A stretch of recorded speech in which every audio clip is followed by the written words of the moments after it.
தேங்காய் பழம் எடுத்துக்கிட்டிங்களா இப்படின்னு நம்ம பெரியவங்களோ இல்லை நமக்கு தெரிஞ்சவங்களோ நம்ம கோயிலுக்கு போகும்போதோ இல்லை தேங்காய் பழம் வாங்கிட்டியா அப்படின்னு ஏதோ ஒரு ஃபங்க்ஷன் செலிப்ரேட் பண்ணும் போதோ இல்லை நம்ம வீட்டுக்கு ஏதோ ஒரு பண்டிகை செலிப்ரேட் பண்ணும் போதோ பல தடவை கேள்விப்பட்டிருப்போம்.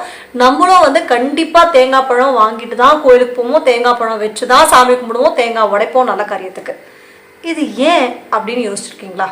நம்ம வழியாக வந்துட்டு நம்ம முன்னோர்கள் சொல்லியும் இல்லை கேள்விப்பட்டும் இல்லை பார்த்தும் நம்ம பண்ணிக்கிட்டு இருக்க அந்த ஒரு விஷயம் எதுக்காகன்னு தெரியுமா? ஸோ அது என்ன எதுன்னு வாங்க வழக்கம் போல் வீடியோக்குள்ளே போய் பார்ப்போம். இதை பற்றியான விளக்கம் கொடுக்கறதுக்கு முன்னாடி வந்துட்டு நான் ஒரு கேள்வி கேட்கணும் உங்ககிட்டலாம்.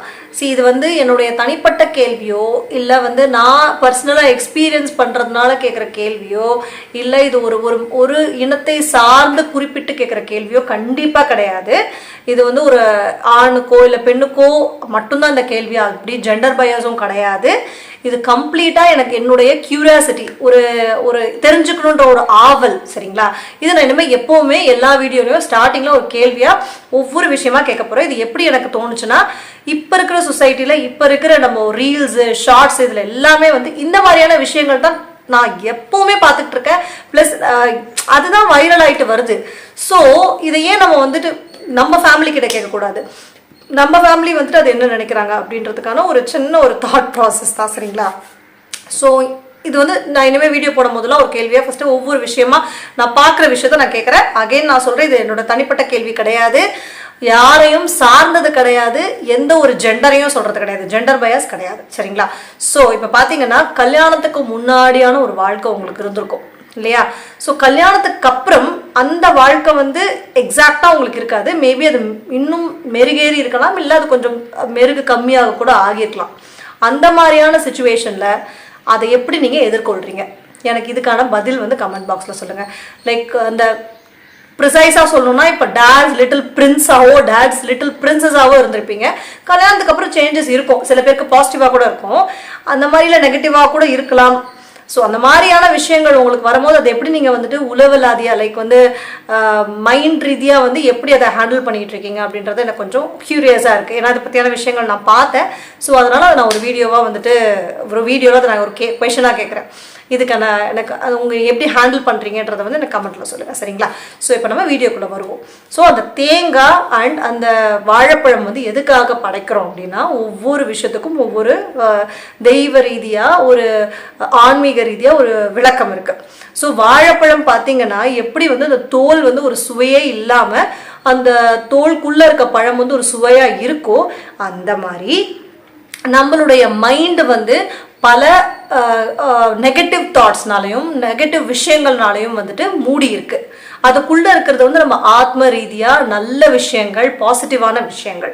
ஸோ எப்படி அந்த வாழைப்பழத்தை உரிச்சோன்னா நமக்கு ஒரு நல்ல ஒரு கனி, ஒரு இனிமையான கனி கிடைக்குதோ, அந்த மாதிரி அந்த நெகட்டிவ் தாட்ஸை வந்து நம்ம மைண்ட்லேருந்து எடுத்துட்டு அந்த பாசிட்டிவ் தாட்ஸை கொண்டு வரும். அதோடு சேர்த்து அந்த ஆன்மீக சக்தியும் சேருது அப்படின்றதுக்காக தான் அந்த வாழைப்பழம் வந்து நம்ம எடுத்துகிட்டு போகிறோம்.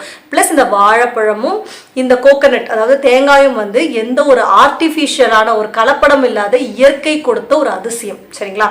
ஸோ அதனாலையும் இதுக்கான இம்பார்ட்டன்ஸ் இருக்கு. ரெண்டாவது வந்து தேங்காவும் அதே மாதிரி தான். தேங்காயில் பார்த்தீங்கன்னா அந்த மேல் ஓடுன்றது வந்து நம்ம கர்ம வினை பதிவுகள். சரிங்களா? ஸோ நம்ம கர்மாஸ் அதுக்குள்ளே இருக்க அந்த சுவையான தேங்காய் வந்து அதை நீக்கிய நம்மளுடைய ஆத்ம ரீதியான ஒரு பாசிட்டிவான நம்மளுடைய எண்ணங்கள். அதுக்குள்ளே இருக்க அந்த தண்ணி பார்த்தீங்கன்னா நம்ம கடவுளுக்கு கொடுக்கப்படும் நம்மளுடைய பக்தி.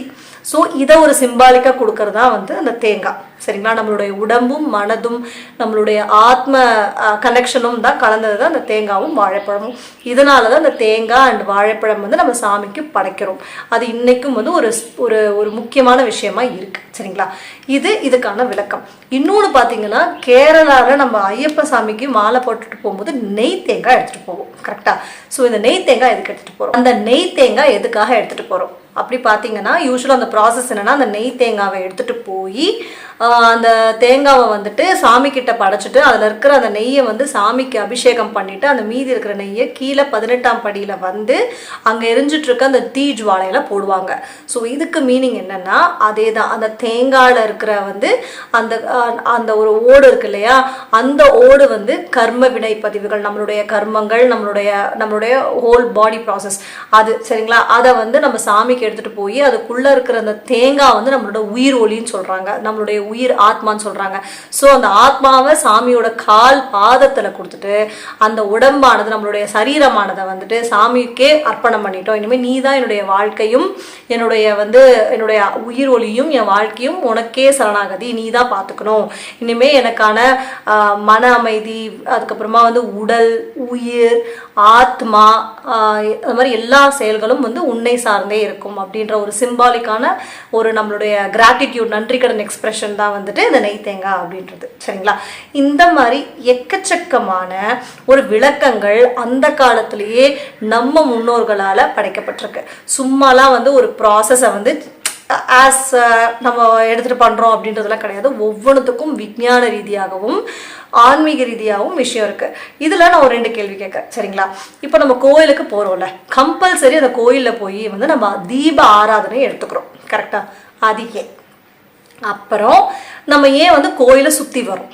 ப்ளஸ் அந்த கோயிலுக்கு போனால் ஏன் பாசிட்டிவிட்டி வருது? மணி ஏன் அடிக்கிறோம் கோயிலில்? அப்புறம் நம்ம ஏன் வடக்கத்தலை வச்சு படுக்கக்கூடாது?